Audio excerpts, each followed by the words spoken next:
कल 25 दिसंबर 2023 को Christmas day पूरी दुनिया में धूमधाम से मनाया गया। इसी कड़ी के मद्देनजर जयपुर के चांदपोल स्थित चर्च में भारी संख्या में श्रद्धालुओं ने ईसा मसीह की उपासना की। इस मौके पर वहां आए श्रद्धालुओं ने ईसा मसीह के बारे में क्या कहा, आइए सुनते हैं।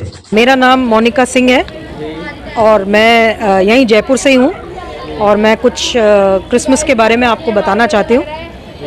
ठीक है, तो ये जो क्रिसमस है ये जीसस क्राइस्ट का बर्थ है, लेकिन ये जीसस क्राइस्ट का बर्थ है और इस दिन यीशु मसीह पूरी मानव जाति के लिए पैदा हुए, क्योंकि ये मनुष्य जो है उसने पाप किया और वो पाप के कारण परमेश्वर से अलग हो गया।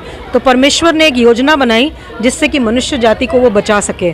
मनुष्य को पाप में डूबता हुआ नहीं देख सकते थे, इसलिए उन्होंने पूरी मानव जाति को, केवल एक समाज के लिए नहीं लेकिन पूरी मानव जाति के लिए उन्होंने एक योजना बनाई कि वो अपने बेटे यीशु मसीह को इस धरती पर भेजें।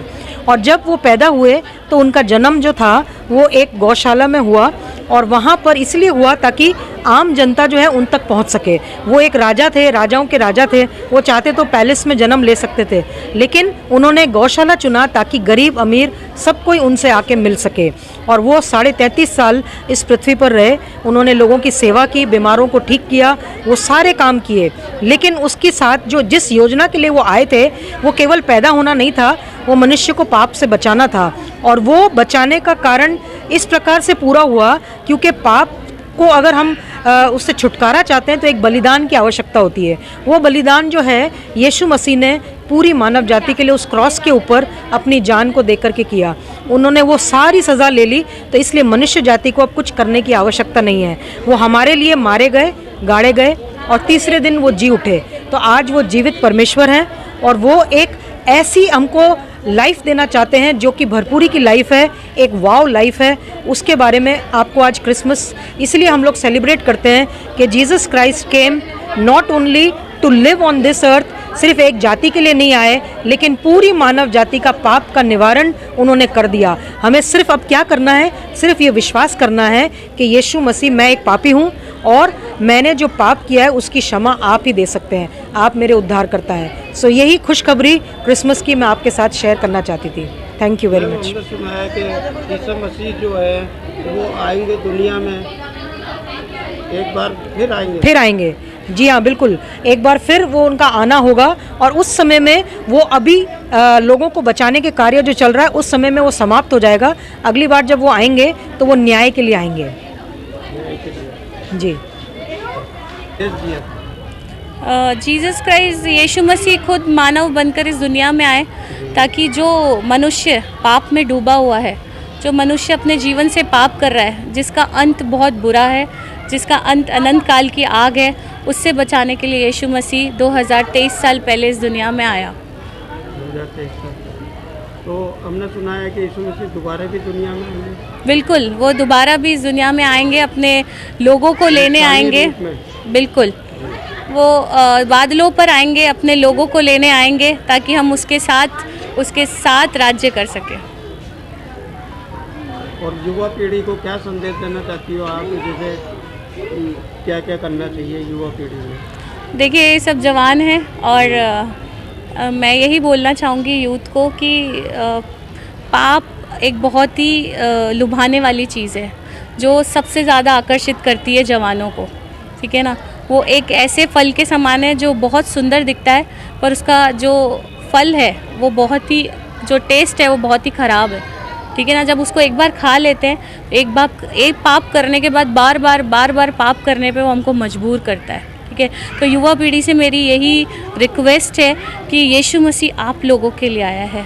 आप लोगों से वो इतना प्रेम करता है कि वो नहीं चाहता कि उसके बच्चे भटक जाएं, पाप में डूब जाएं। तो वो आपको छुड़ाने आया है। उसको जानिए, उसको पहचानिए कि वो आपसे कितना प्यार करता है, वो क्यों आपके लिए आया और कितना प्यार वो आपसे करता है। युवा पीढ़ी को कैसे इबादत करना चाहिए, इसके बारे में जानकारी दीजिए। युवा पीढ़ी जो है वो हमसे कांटेक्ट कर सकती है, हम बताते हैं जीसस के बारे में, या फिर जो भी उनके नियर बाय जो लोग हैं, जो बाइबल उनके हाथों में है, जो बाइबल को वो पढ़ के यीशु मसीह को खोज सकते हैं, या फिर आसपास के लोगों से वो जान सकते हैं कि यीशु मसीह क्यों आया था। उनके लिए काफ़ी सारे रास्ते हैं। रामगंज हिदा की मोड़ी गांधी सर्कल से आई हूँ। तो आपका नाम? नमिता बर्मन। तो आज गिरजाघर में आई हैं, कोई मन्नत है क्या आपकी? नहीं, मैं ऐसे ही शिकायत करने आई हूँ। मैं मदद मांगने आई हूँ। जब मेरी सब मदद पूरी हो जाएगी ना, मैं दोबारा आ जाऊँगी यहाँ। चलो ठीक है, तो आपके ईसा मसीह जो है मन्नत पूरी करेंगे। हाँ, जरूर करना है सुबाबा, जरूर पूरी करना मेरी मदद। हमें आज गिरजाघर में आप तशरीफ लाई हैं, तो यहाँ पर कोई मन्नत है या? हाँ जी, हमने यहाँ पे मन्नत मांगी है। जो हमारे दिल में है वो अगर हमारी मन्नत पूरी होगी तो हम यहाँ दोबारा आएंगे। आपका नाम बताएं। हाँ, आई एम अंजलि जहांगीर और यहाँ पर मैं फ़र्स्ट टाइम आई हूँ। बड़ा अच्छा लगा क्रिसमस ट्री डेकोरेशन देखकर। यहाँ पे मैंने कैंडल्स ब्लो करी, उससे मतलब यहाँ पर बहुत ज़्यादा पॉजिटिव वाइब मिल रही है, बहुत अच्छा लगा। और ये सारे फ्रेंड्स इनका भी बहुत अच्छा लगा। जी हाँ। आप कौन से जाति से, कौन से धर्म से? हिंदू। हिंदू धर्म में कौन सी जाति है? हाँ, जहांगीर शर्मा। अच्छा। तो आपको यहाँ गिरजाघर आने में अच्छा महसूस लगा? जी हाँ। जी। मेरा नाम प्रिंसोनी है। मैं बड़ा होकर एक फुटबॉलर बनना चाहता हूँ और मैं खुद के देश को फर्स्ट मेडल, गोल्ड मेडल दिलवाना चाहता हूँ और मम्मी पापा का नाम रोशन करना। आपकी हॉबीज क्या है?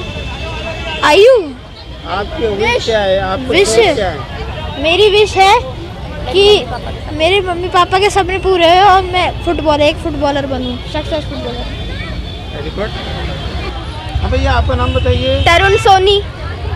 आपने इस मसीह से क्या प्रार्थना की? आज गिरजाघर में आए आप। मैंने ये प्रार्थना की है कि मैं बहुत बड़ा आदमी बनूं और बड़ों के डॉक्टर बनूं और मेरे मम्मी पापा का नाम रोशन करूं।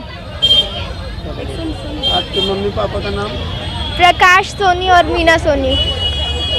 आप क्या बनना चाहते हैं? मेरा नाम लक्षित सोनी है। मैं बड़े होकर देश का नाम रोशन करना चाहता हूँ, अपने मम्मी पापा का नाम रोशन करना चाहता हूँ। मैं बड़े होकर सीए बनना चाहता हूँ। सीए? हर धर्म को मानना चाहिए, जात पात में विश्वास नहीं करना चाहिए। बस यही है। हर्षा सोनी। तो आप कहाँ से आई हैं? यही जयपुर से हूँ मैं। जयपुर से आई है। कौन से धर्म से है? हिंदुइज्म। तो आपकी कोई मन्नत है यहाँ पर कुछ? मन्नतें तो काफ़ी कुछ है, तभी आए हैं। भरोसा है कि जीसस हमारी सुनेंगे, पूरी होगी हमारी मनोकामना जल्द।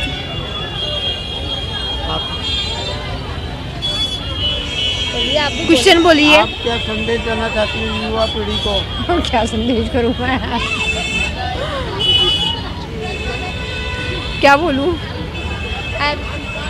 जैसे कि बाइबल में लिखा है कि जो परमेश्वर है वो हमारा स्वर्गीय पिता है ना। और एक जगह लिखा है कि ना यीशु मसीह हमारा दोस्त भी है ना।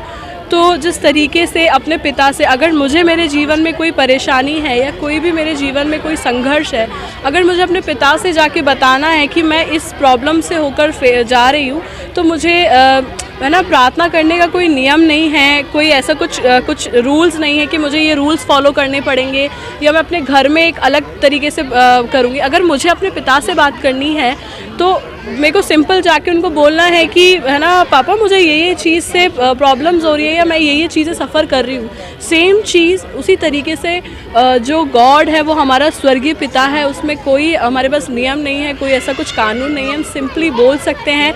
अगर मुझे अपने पापा से बात करनी है तो घर में भी मैं वैसे ही बात करूँगी, मार्केट में भी मैं वैसे ही बात करूँगी, चर्च में भी वैसे ही बात करूँगी, किसी पार्टी में भी वैसे ही बात करूँगी।